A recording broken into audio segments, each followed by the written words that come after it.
हमारे अस्सलाम वालेकुम स्टूडेंट, बायोलॉजी के 10th बायोलॉजी के चैप्टर नंबर 13 के लेक्चर नंबर 2 के साथ आपका बायोलॉजी टीचर सलाउद्दीन। आज हम हड्डी को डिस्कस करेंगे और हमारे स्केलेटन के मज़ीद हिस्सों को भी डिस्कस करेंगे। तो अगर आप मेरे चैनल पे न्यू हैं तो काइंडली मेरे चैनल को सब्सक्राइब कर लें। उसके बाद अगर आपको मेरा लेक्चर जो है वो समझ में आ जाए तो काइंडली एक लाइक का बटन लाजमी दबा दिया करें। तो अपने लेक्चर की तरफ आते हैं, शुरू करते हैं। हम बात करते हैं हड्डी की।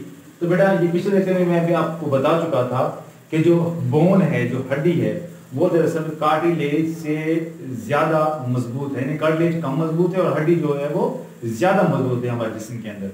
तो हड्डी के भी काम ये होते हैं कि एक तो ये कि ये सबसे ज्यादा मजबूत कनेक्टिव टिश्यू है। उसके बाद ये हमें हरकत करने में मदद देती है, ये हमें सहारा देती है, यानी कि ये जो हड्डियां होती हैं ये हमारे गोश्त को जुड़ने का मकाम फराहम करती हैं। दूसरा, फिर ये हमें हरकत करने में मदद देती हैं, ये हमें एक जगह दूसरी जगह जाने में क्या करती हैं, मदद देती हैं। उसके साथ साथ ये हमारे जिस्म की हिफाजत भी करती हैं, ये आप पहले पढ़ चुके हैं। हिफाजत के साथ साथ फिर हमारे जिस्म के अंदर जो खून है, यानी रेड ब्लड सेल्स हो गए, उसके बाद हमारे जो वाइट ब्लड सेल्स हैं, रेड ब्लड सेल्स ऑक्सीजन लेके जाते हैं, वाइट ब्लड सेल्स जो हैं वो हमारी क़ुव्वत मुदाफ़अत को बढ़ाते हैं, तो ये बनाने में अपना किरदार अदा करती हैं। उसके साथ साथ ये इसके अंदर जो मादनियात होती हैं वो भी ये अपने अंदर डिपॉजिट करती है। तो बेटा ये चीज़ आपने ये पिछले लेक्चर में आप ये पढ़ चुके हैं। लेकिन एक चीज़ आपको मैं याद दिलाऊं कि ये जो बच्चे होते हैं जब ये पैदा होते हैं तो इनके अंदर जो ब्लड की फॉर्मेशन हो रही होती है वो दरअसल लिवर और स्प्लीन में हो रही होती है। ये एक इंफॉर्मेशन है जो आपके साथ में शेयर कर रहा हूँ। इसको आपने याद करना, आगे आपके इंशाल्लाह काम आएगी कि जो बच्चा पैदा होता है उसके अंदर जो खून की फॉर्मेशन होती है वो होती है जिगर के अंदर और स्प्लीन के अंदर, तिल्ली के अंदर। फिर जब वो बच्चा एडल्ट हो जाता है, बड़ा हो जाता है, बालिग हो जाता है, तो उसके बाद उसका जो ब्लड की फॉर्मेशन होती है वो उसकी जो हड्डियां हैं उसके अंदर होना शुरू हो जाती है। तो आज हम ये भी डिस्कस करेंगे कि हमारी हड्डियों की किस जगह पर जो है वो ब्लड सेल्स की फॉर्मेशन होती है, वो भी आज डिस्कस करेंगे। तो बेटा ये जो उसकी हड्डी की ये हड्डी का जो है कि काम हो गया, फेल हो गया, जिसमें वो क्या होता है, वो कहते हैं एक तो कनेक्टिव टिश्यू है। उसके साथ साथ ये हमें हरकत भी कराता है, ये हमें सहारा भी देता है। उसके साथ ही हमारे खून की के रेड ब्लड सेल्स को और व्हाइट ब्लड सेल्स को भी फॉर्मेशन में मदद देता है। उसके साथ साथ मादनियात भी इसके अंदर क्या होती है, मौजूद होती हैं। अगर हम इसके स्ट्रक्चर की तरफ आएंगे, हमारी हड्डी जो है, जो हड्डी हमारे जिस्म के अंदर होती है, ये कैसे इसकी साख्त है, तो उसके अगर हम हिस्सों की बात करें तो एक होता है इसका बैरूनी हिस्सा और एक होता है इसका अंदरूनी हिस्सा। ये इसका क्या है बेटा, बैरूनी हिस्सा है। अगर इसके आप ऊपर वाले हिस्से को रिमूव करें तो आपको इसका इंटरनल हिस्सा, इंटरनल पार्ट मिलेगा। तो बेटा होता ये है, अगर आप, मैंने पिछले लेक्चर में बताया था कि आप मुर्गी की जो टांग होती है उसको आप उसकी हड्डी निकालें बाहर, गोश्त वगैरह उतार कर, उसकी अगर आप जो है वो हड्डी निकालें तो उसके ऊपर आपको एक जगह ऐसी मिलेगी जिसके ऊपर आपको कार्टिलेज मिलेगी। वो कार्टिलेज आप उसके साथ क्या कर लें, रिमूव कर लें। फिर आप इस जगह को तोड़ें। इस जगह को जब आप तोड़ोगे तो अंदर आपको छोटे छोटे सुराख मिलेंगे और छोटे छोटे सुराख के अंदर आपको जो है वो थोड़ा डार्क कलर का मटेरियल मिलेगा। ठीक है बेटा। अब वो जो इलाका है उसे हम वो स्पंजी होते हैं, उसके छोटे सुराख होते हैं, वो स्पंजी इलाका कहलाता है। तो इस वजह से हम उस इलाके को स्पंजी बोन कहते हैं। हड्डी की वो साथ को हम क्या कहते हैं बेटा, स्पंजी कहते हैं, स्पंजी बोन कहते हैं। और बेटा इसके अंदर जब आप जाते हो तो इसके अंदर आपको जो है वो हड्डी का गोदा मिलता है। हम अपनी सराइकी ज़बान में उसको मिल्क कहते हैं, तो पता नहीं आपकी ज़बान में उसे क्या कहते हैं, लेकिन वो हड्डी का गोदा मिलता है। उस हड्डी के गोदे को हम दरअसल इंग्लिश में बोन मैरो कहते हैं, या साइंस में भी हम उसको बोन मैरो कहते हैं। इस बोन मैरो का काम ये होता है बेटा कि यही बोन मैरो ही है जो कि व्हाइट ब्लड सेल्स और रेड ब्लड सेल्स के फॉर्मेशन में अपना किरदार अदा करता है। यानी यहाँ पर व्हाइट ब्लड सेल्स बनते हैं और यहाँ पर जो है वो रेड ब्लड सेल्स बनते हैं। तो बेटा आप इसको कभी खा के देखें, ये बहुत लजीज होता है, मजे का होता है और पावरफुल एनर्जी वाला होता है। उसके बाद बेटा आप देखेंगे जो हड्डी की जो बैरूनी साइड होती है, ये वाली जगह दरअसल आप देखेंगे कि सख्त होगी, ये थोड़ी नरम होगी, लेकिन ये वाली जगह आपको सख्त मिलेगी। और ये दरअसल यही जो बोन मैरो होती है उसकी प्रोटेक्शन कर रही होती है। इस वजह से हम हड्डी की इस इलाके को हम क्या कहते हैं, कंपैक्ट बोन कहते हैं। तो ये हड्डी की बेटा एक्सटर्नल मॉर्फोलॉजी होगी, जिसमें हम जो छोटे छोटे मसामदार जगह होती है, जिसमें छोटे छोटे सुराख होते हैं, उस इलाके को हम स्पंजी बोन कहते हैं। बाहर की तरफ जो सख्त जगह होती है हम उसे कंपैक्ट बोन कहते हैं, जो अंदरूनी मवाद की हिफाजत करती है। और इसके अंदर में एक सॉफ्ट सा मटेरियल जिसे हम क्या कहते हैं, बोन मैरो कहते हैं, हड्डी का गुदा कहते हैं। तो बेटा जो हड्डी होती है वो जिन सेल से मिलकर बनी होती है उन सेल्स को बेटा हम ऑस्टियोसाइट्स कहते हैं। और हम कहते हैं कि जो हड्डी के बालक सेल होते हैं, जो बड़े हो जाते हैं हड्डी के जो सेल्स, और फिर जो हमारे जिसमें फेल काम कर रहे होते हैं, तो उन सेल्स को हम ऑस्टियोसाइट्स कहते हैं। इस तरह आपने पिछले लेक्चर में पढ़ा था कि कार्टिलेज के सेल्स को हम कॉन्ड्रोसाइट्स कहते हैं।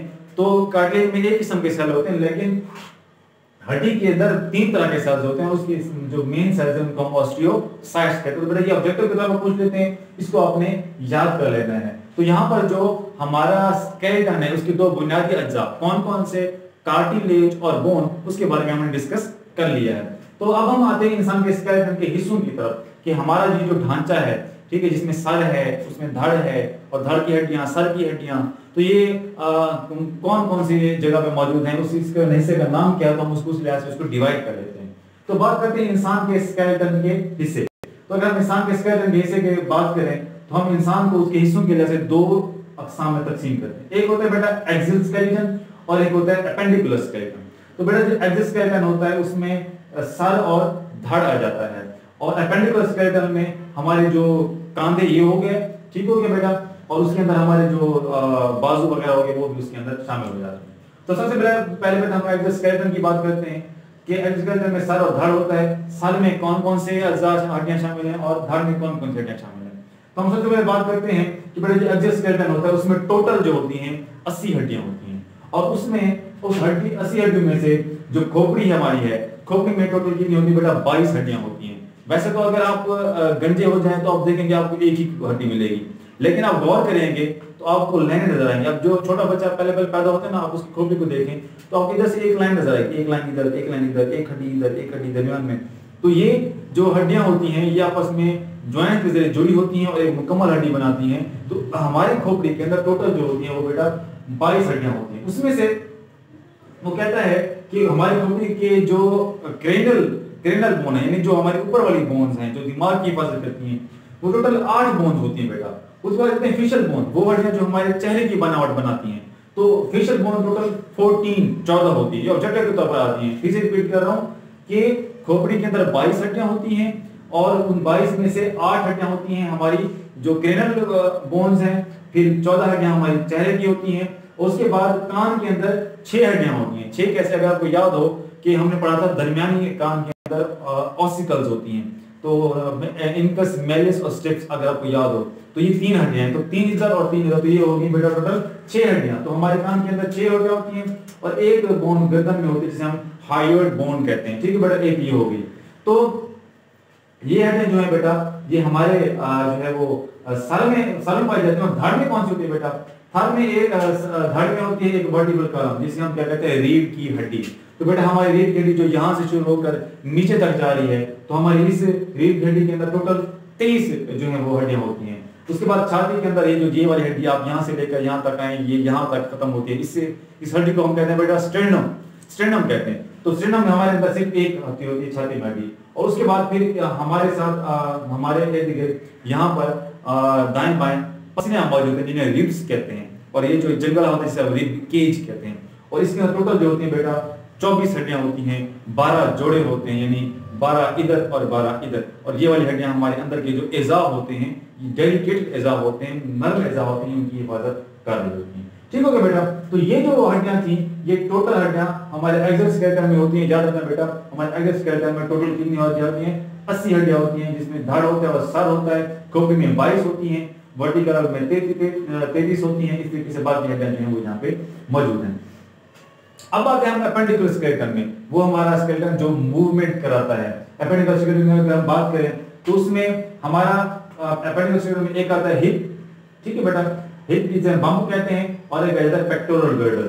पेक्टोरल गर्डर में हमारे जो दोनों कांधे हैं ये आ जाते हैं। वो कहते हैं पेक्टोरल गर्डर कांधों में 4 हड्डियां होती हैं, फिर दोनों बाजू में 6 हड्डियां होती हैं, एक ये 2 ये, तो 3 ये 6 हड्डियां ये होती हैं। और हमारे हाथों में टोटल 56 हड्डियां होती हैं बेटा, ठीक है। उंगलियों की हड्डियां ये आप सारे काउंट करेंगे तो टोटल हमारे हाथों में 56 हड्डियां होंगी, ठीक हो गया बेटा।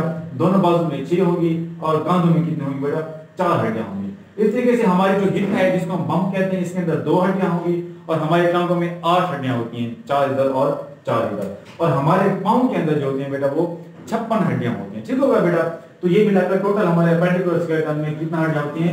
126 हड्डियां जो होती हैं वो बेटा मौजूद होती हैं। आपको एक जनरल इंफॉर्मेशन दे दूं कि जो बच्चा पैदा होता है उसके अंदर टोटल 300 हड्डियां होती हैं बेटा। कितना होती है बेटा? 300 हड्डियां। फिर जब वो बच्चा एडल्ट होता है, बालिग होता है, तो होते होते उसके अंदर 206 हड्डियां बन जाती हैं। ठीक हो गया बेटा?